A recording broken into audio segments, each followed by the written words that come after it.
अस्सलाम वालेकुम एवरीवन। मेरा नाम मसूद अब्बासी है। कैसे हैं आप लोग? आई होप आप सब लोग खैरियत से होंगे।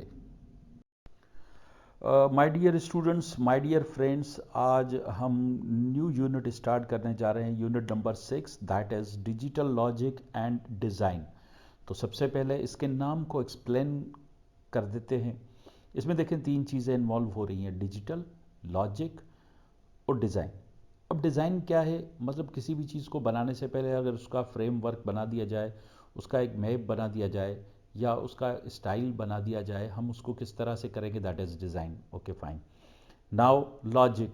लॉजिक, अगर इंग्लिश वर्ड लॉजिक की बात करें, मीन्स जो सेंस हमारा किसी भी चीज़ को सॉल्व करने का तरीका, हम उसको किस तरह से सॉल्व करते हैं या कैसे उसको सेंस हमारा कैसे उसको सॉल्व करना चाहता है, कैसे कर सकता है, दैट इज़ लॉजिक। हर किसी की डिफरेंट लॉजिक होती है। प्रॉब्लम एक हो, आप अलग तरीके से सॉल्व करेंगे, मैं अलग तरीके से सॉल्व करूंगा, सॉल्यूशन दोनों का करेक्ट होगा, दैट इज़ लॉजिक। हर किसी की डिफरेंट। अब आते हैं डिजिटल पे। डिजिटल क्या होता है? डिजिटल मीन्स जिसमें नंबर्स इन्वॉल्व हो, डिजिट्स इन्वॉल्व हो, लाइक जीरोज एंड वंस। क्योंकि हम कंप्यूटर बेस्ड प्रोग्रामिंग कर रहे हैं, जो काम कर रहे हैं कंप्यूटर पे कर रहे हैं, उसका फोर फ्रंट कंप्यूटर है, तो इसी वजह से ये डिजिटल है। लेकिन यहाँ पर ये लॉजिक वो वाला लॉजिक सॉल्व करने का नहीं होगा। क्यों? क्योंकि ये डिजिटल लॉजिक है। So here logic means those logical operators we have used in previous chapters like and or not. जो पहले इससे चैप्टर हमने किए उसमें कुछ लॉजिकल ऑपरेटर्स यूज़ किए थे, एंड और नॉट। तो ये डिजिटल लॉजिक बेसिकली उन ऑपरेटर्स के बेस पे है, और उन ऑपरेटर्स को यूज़ करके जो भी चीज़ बनाएंगे उसका डिज़ाइन हम बनाएंगे। इसीलिए इस चैप्टर का नाम है डिजिटल लॉजिक एंड डिज़ाइन। बाकी जो चीज़ें हैं वो डिटेल में मैं आपको बता दूंगा। अभी सिर्फ इतना समझ लें कि भाई डिजिटल क्या है, लॉजिक क्या है, इसको लॉजिक क्यों कह रहे हैं, क्योंकि ये लॉजिकल ऑपरेटर पे बेस्ड है। डिजिटल क्यों कर रहे हैं, क्योंकि इसमें डिजिट्स हैं, जीरोज एंड वंस हैं, और उस बेस पे हमने कुछ डिज़ाइन बनाने, इसीलिए इसका नाम ये है digital logic and design. My dear students, my dear friends, चलते हैं अपने पहले टॉपिक की तरफ, that is 6.1, data representation in a computer. हमारी यूनिट नंबर 6 का ये पहला टॉपिक है, data representation in a computer. Data क्या होता है? All the facts and figures, जो भी हम कंप्यूटर में सेव कर रहे होते हैं या उसको कॉल कर रहे होते हैं, उसको प्रोसेस कर रहे होते हैं, स्टोर कर रहे होते हैं, जो भी कर रहे हैं, ट्रांसमिट कर रहे हैं, तो बेसिकली उसको हम कहते क्या हैं, वो डेटा है। अब ये कहाँ होता है? ये डिजिटल डिवाइसेस पे होता है। अब डिजिटल डिवाइसेस कौन सी होते हैं? कोई भी स्मार्टफोन्स, आईपैड्स, कंप्यूटर्स या टैबलेट्स, ये सारे हमारे, इनको हम कहते हैं कि ये हमारे डिजिटल डिवाइसेस हैं। अब इस पे जो डेटा स्टोर हुआ वो डिजिटल फॉर्मेट्स में ही होगा, और उसको हम हैंडल कैसे करेंगे? इलेक्ट्रॉनिक सर्किटरी की मदद से हैंडल किया जा सकता है। उसको हम कहते हैं कि that data can be actually handled by electronic circuitry. अब ये जो सर्किटरी का नाम आ रहा है या जो सर्किट्स आ रहे हैं, बेसिकली ये सिर्फ दो चीज़ों पे काम करता है। या तो ये लो या हाई कह लें, या इसको ऑन या ऑफ कह दें, या इसको ट्रू या फॉल्स कह दें। तो बेसिकली दो ऑप्शंस होंगे और उनमें से कोई एक आउटपुट आएगा, इसीलिए हम इसको बूलियन भी कहते हैं। बूलियन का मतलब क्या होता है? दो ऑप्शंस अवेलेबल हों, लेकिन उसमें से हमेशा एक ही आएगा। जब ज़ीरो और वन है, ऑन या ऑफ है, तो यह चीज़ वो ऑन हो सकती है या ऑफ हो सकती है। हम बात कर रहे हैं डिजिटल सिग्नल्स की, दैट मीन्स बाइनरी सिग्नल्स की। दैट मीन्स बाइनरी जो कोड होता है, जो बाइनरी फॉर्मेट होता है, उसमें सिर्फ ज़ीरो एंड वन होता है। Bit zero means of, bit one means on. तो ये जो फिगर दी हुई है बुक में, आप देख सकते हैं डिजिटल सिग्नल की फिगर नंबर 6.1। तो बेसिकली ये इसी के बेस पे हमारा काम होगा, इसी के बेस पे ये ऑपरेटर्स जो हमने बात की, लॉजिकल ऑपरेटर्स, ये काम करेंगे। और ये इसको इलेक्ट्रॉनिक सर्किटरी कहते हैं, इसीलिए इनको लॉजिक गेट्स कहेंगे हम। ठीक है, तो ये इसमें हम यूज़ करने वाले हैं, थोड़ी देर में अभी पढ़ेंगे हम। तो इसकी डेफिनेशन देख लेते हैं कि जो लॉजिक गेट्स हैं बेसिकली वो हो क्या। According to book, logic gates are electronic circuits in digital system. जो भी हमारा डिजिटल सिस्टम है उसमें ये इलेक्ट्रॉनिक सर्किट्स हैं, उनको हम नाम दे रहे हैं लॉजिक गेट्स का। Logic gate perform logical operation like and और नॉट एंड, इसको नैंड करके पढ़ें या एंड करके पढ़ें, एंड नॉर, ठीक है। इसके अलावा भी होते हैं, लेकिन हमारे सिलेबस में जो हैं वो ये मेन गेट्स हैं जो हम अभी थोड़ी देर में करने वाले हैं। My dear students, my dear friends, we have seen that what are the logic gates, लेकिन उसको थोड़ा सा डिटेल में अब देखेंगे। अब there are two types of these logic gates. Number one, basic logic gates. Number two, universal logic gates. सबसे पहले डिस्कस करते हैं बेसिक लॉजिक गेट्स को। तो डेफिनेशन देख लेते हैं। According to book, basic logic gate is the basic unit of digital logic circuit. There are mainly 3 basic gates, and, or, and not. तो ये बेसिक गेट्स हैं और ऐसे 3 बेसिक गेट्स हैं जो हम यूज करेंगे। वो कौन से हैं जी? एंड, और, नॉट। अब इनका क्या फंक्शन है? हर किसी का अपना अपना फंक्शन है। एंड बेसिकली किस तरह का गेट होता है? एंड 2 इनपुट लेकर एक आउटपुट देता है। अगर आप इसको पेज नंबर 109 पे देखेंगे, यहाँ स्क्रीन पर भी शो हो रहा होगा कि and gate is digital circuit that has 2 or more inputs. 2 या 2 से ज़्यादा भी हो सकते हैं। ये वो इसी बुक में हमने डिस्कस किया है। नेक्स्ट टॉपिक हमारा 3 आउटपुट्स है, 3 इनपुट्स है और आउटपुट इसका एक ही आता है। अब ये करता क्या है बेसिकली? अब 2 वेरिएबल्स हैं और उनको रिप्रेजेंट कैसे किया जाएगा? a multiply by b। अगर 2 की बात करें, डॉट का मतलब क्या होता है? Multiplication.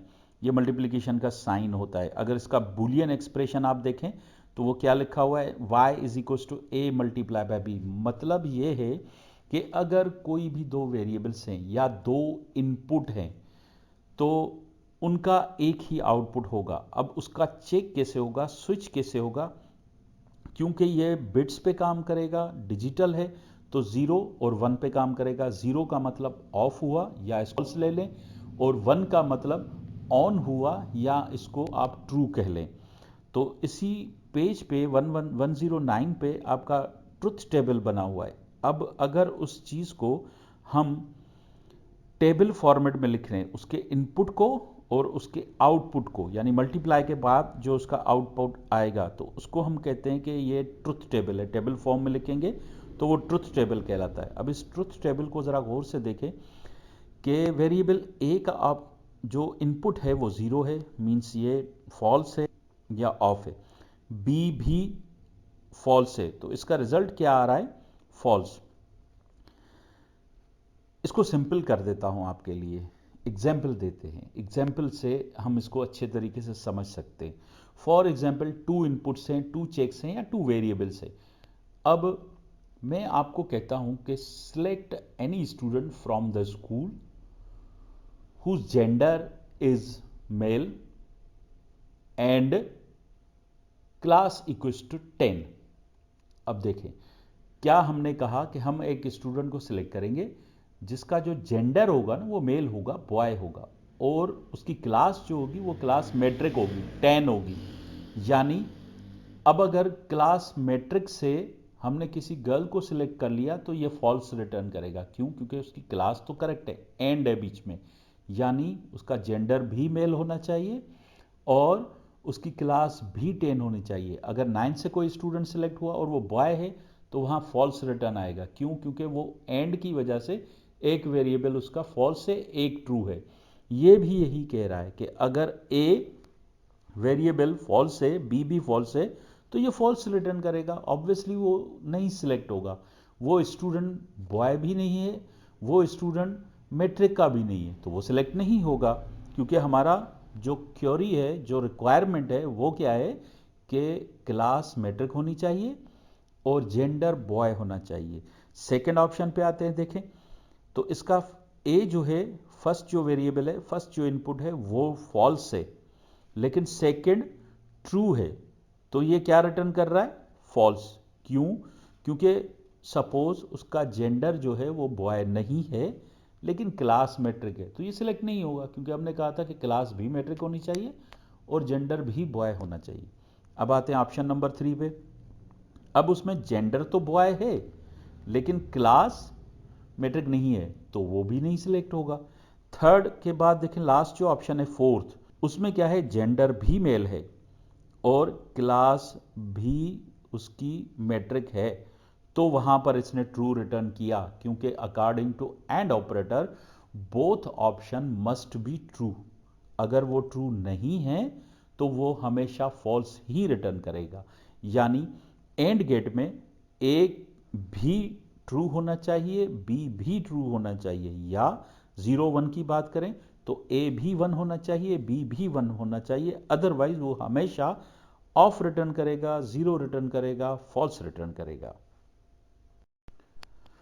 My dear students, my dear friends, आते हैं नेक्स्ट पेज पे, पेज नंबर 110। वहाँ पर जो एग्जाम्पल दी हुई है एंड गेट की, that includes 3 inputs and again 1 output. As I told you, जैसा मैंने आपको बताया था कि एंड में 2 या 2 से ज़्यादा इनपुट तो हो सकते हैं, लेकिन आउटपुट हमेशा एक ही आएगा। अगेन एंड गेट में क्या होता है, मल्टीप्लाई होता है, so y equals to A multiply by B multiply by C. अब इसके 3 ऑप्शन हैं। एंड में हमें पता है कि ये तब तक ट्रू रिटर्न नहीं करता जब तक सारे इसके इनपुट्स ट्रू नहीं होंगे, या ऐसा कह लें कि वो 1 रिटर्न नहीं करेगा, ऑन रिटर्न नहीं करेगा जब तक उसके सारे वेरिएबल, सारे इनपुट ट्रू या ऑन रिटर्न नहीं करते। जैसा कि इस ट्रुथ टेबल में दिखाया गया है कि जब ए बी सी तीनों ऑफ हैं, 0 हैं, तो उसने 0 रिटर्न किया। सी 1 है, बाकी 2 ऑफ हैं, तब भी उसने 0 रिटर्न किया। बी 1 है, बाकी 2 0 हैं, तब भी उसने 0 ही रिटर्न किया।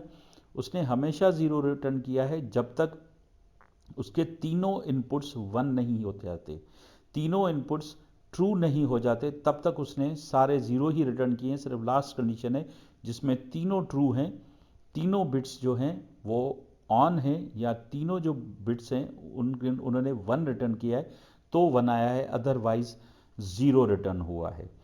आई होप ये टॉपिक आपको क्लियर हो गया होगा। ये एंड गेट है और को मैं नेक्स्ट वीडियो में डिस्कस करूंगा, और कोशिश करूंगा कि नेक्स्ट वीडियो में और के साथ एंड भी हम डिस्कस कर दें ताकि हमारा काम आगे चलता जाए।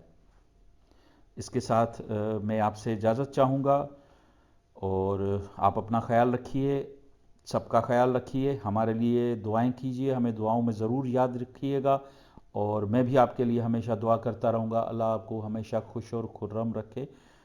नेक्स्ट वीडियो तक इजाज़त चाहूँगा। अल्लाह हाफिज़।